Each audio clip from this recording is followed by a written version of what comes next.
see a theme when you wish upon a star? Woodstock.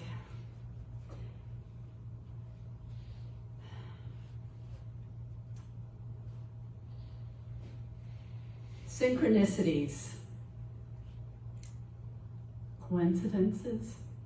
It's all actually a flow. It's a flow of life. It's a flow of love. It's a universal breath.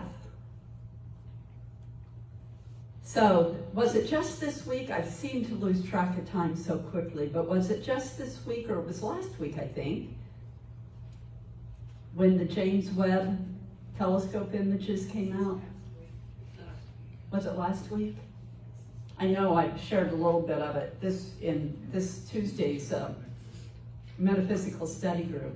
This is, I believe, the first image that they came with. It's so fun to look at them, and I can't wait to see more of what they're seeing in more clarity. I mean, I was so impressed with the Hubble images, and what we're getting now is so rich and so beautiful. Universal breath, oneness, vibration, vibration. One of the things I wanted to share with you, again, just how things come together. Susan, I hope this is okay with you. You can tell me afterwards. Susan and Nancy are visiting us from Southern California, but I had asked Ben to sing When You Wish Upon a Star, and Nancy works at Disneyland. So that was just a little fun thing. I mean, how fun is that? I gotta hear this again. No. Right? Right. And when was the last time that we heard that song, When You Wish Upon a Star? How many of you every Sunday night, right? Exactly, exactly. And then there, just this other little funny thing, because I heard this earlier in the week, this story out of Colorado Springs, and then it came into my attention again this morning when I had NPR on for a little bit, long enough to hear this story. I don't know the man's name. I forgot to go back and make note of it, so I apologize to the gentleman that just spent a week climbing Pikes Peak, which is one of Colorado's 14ers, 14,000 feet. He pushed a peanut with a teaspoon by his nose to the top of Pikes Peak. Why? Why, you ask? And then it's also just interesting because Nancy and Susan lived in the Springs for a while, so that was just another little, you're so in your right place today. So why, you ask, you say? He was doing it to honor the Springs and to raise money for the homeless. Yeah. A lovely activity of service. But you know what made it even more difficult? He did it in a week. He was supposed to have a team working with him, or at least a team of one other person. So he had like a CPAP machine on his face with a teaspoon on it. And I forget how many peanuts he went through, quite a few. But because, for whatever reason, I don't know the reason, he ended up not having anyone else with him. He would, I would love to have a conversation with this guy. He would push the peanut on his hands and knees or on his belly, however he did. That's 14,000 feet. I hope he raised a lot of money.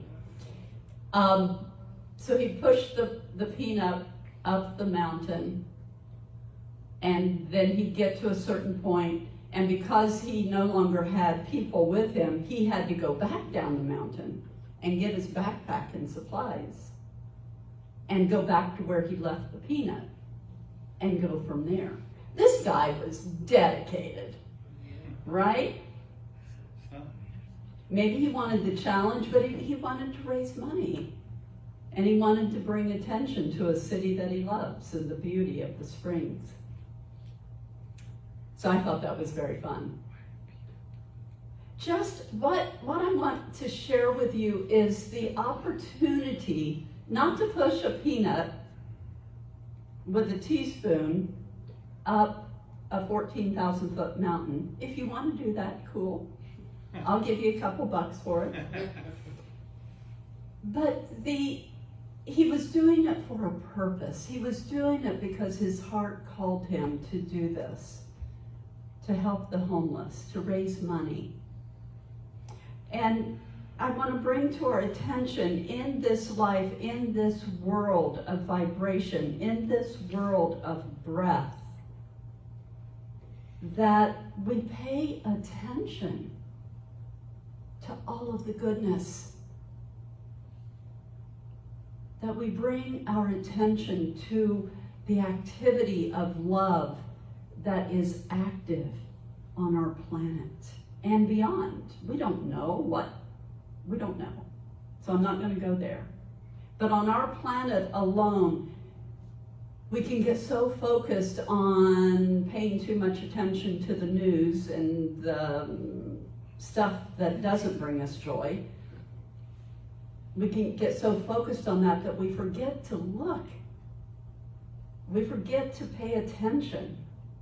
I had something that occurred to me this morning. I was having a conversation with someone, and later, within the hour after I had been away from that conversation for a while, I had a little awareness within myself of, oh, that's why I'm here. It was so sweet.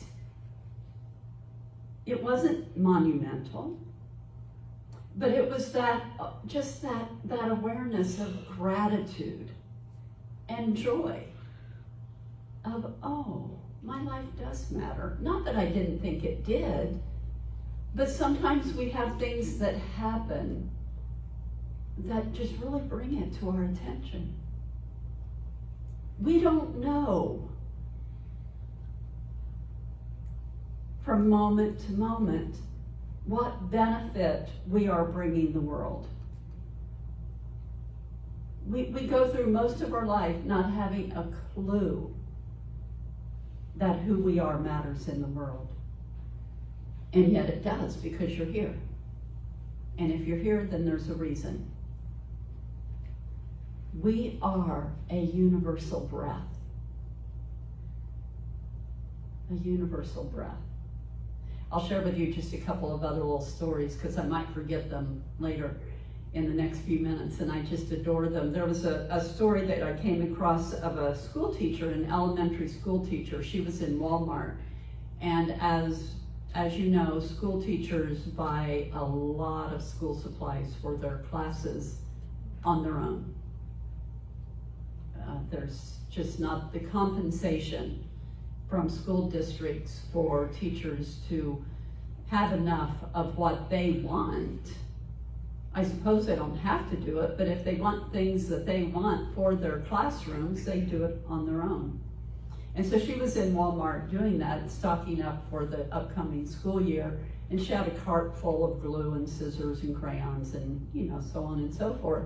And she came across a parent and their child, and they were out buying school supplies, and they knew each other, and so they stopped and had this conversation, and the parent of the child was just kvetching and complaining about the school system and how expensive school supplies are, and on and on and on, just not happy about the situation at all. And her young child was standing there listening to her mother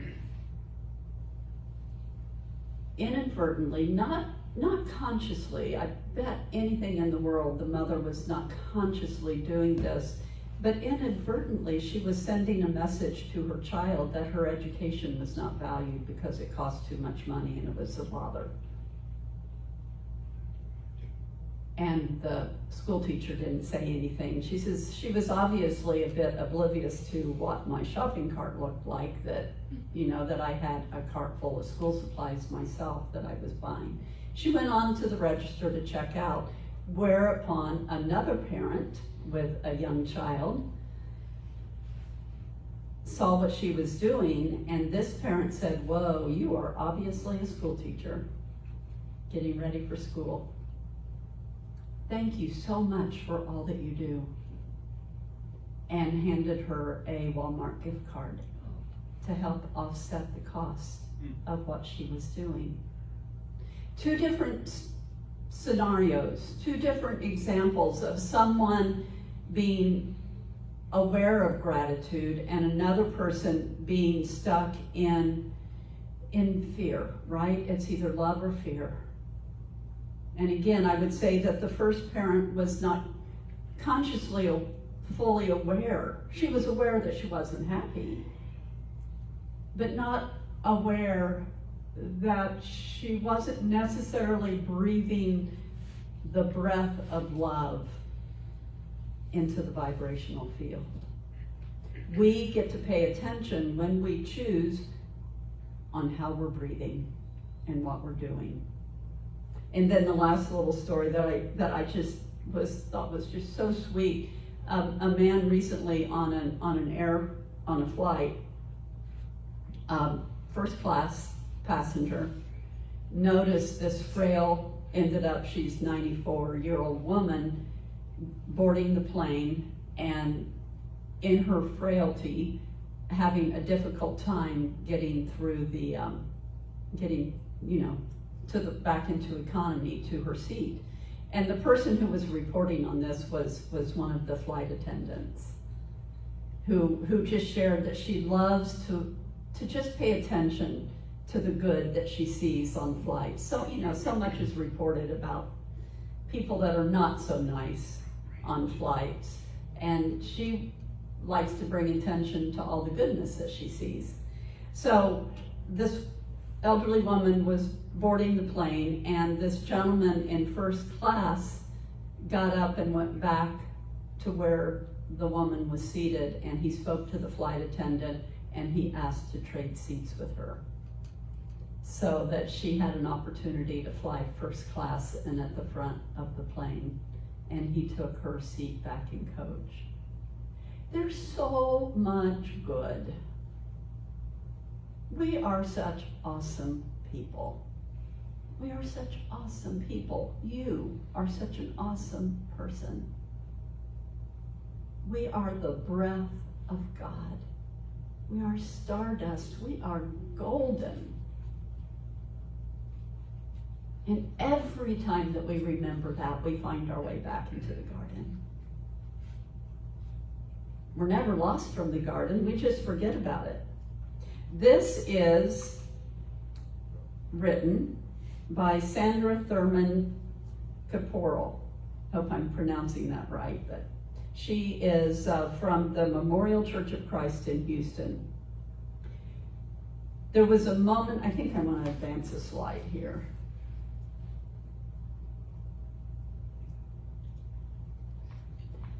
So have you guys been seeing this image? It is a merge of the previous slide from the James Webb telescope with Van Gogh's Starry Night. Oh, magical, beautiful. I wanted to share that. Sandra's writing. There was a moment when Moses had the nerve to ask God what God's name is.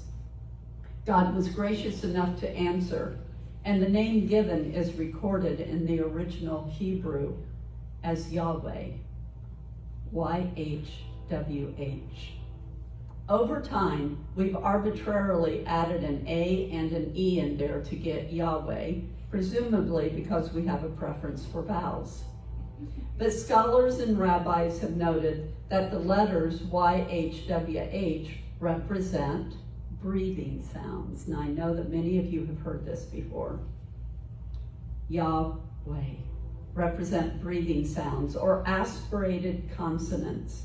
When pronounced without intervening vowels, it actually sounds like breathing. YH, inhale. WH, exhale. So a baby's first cry, their first breath, speaks the name of God. A deep sigh calls God's name, or a groan or gasp that is too heavy for mere words. Even an atheist would speak God's name, unaware that their very breath is giving constant acknowledgement to God. Likewise, a person leaves this earth with their last breath, when God's name is no longer filling their lungs. So when I can't utter anything else, is my cry calling out God's name?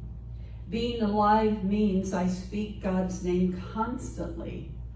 So is it heard the loudest when I'm the quietest? In sadness, we breathe heavy sighs.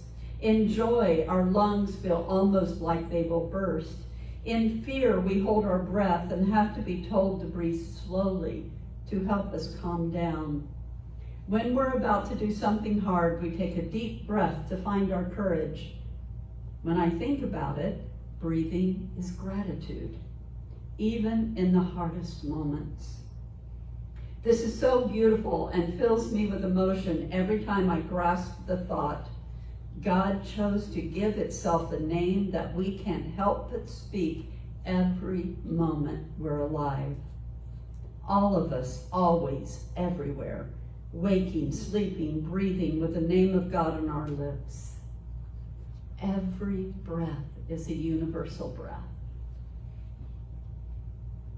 Every breath is a breath of vibration, whatever your understanding of God is. Whatever your definition of God is. In Unity, we talk about God as energy and vibration. We don't teach a God of the Old Testament. We teach the God of love and life and breath. Can you feel that in your very being? And we always talk about, go to the God of your understanding. G-O-D is, in my understanding, is the root of that word, God, G-O-D, is Germanic for good. Gut.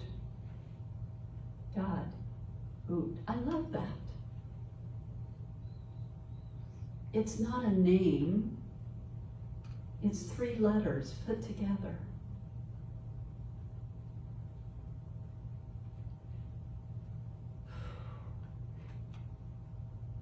And I'm not trying to take away anyone's God. For me, what I hope to always convey is for you to find your power within you, aligned with the breath of God. Breath, spirit, is always quietly breathing light and life throughout the universe, regardless of outer manifestations. It sustains all there is.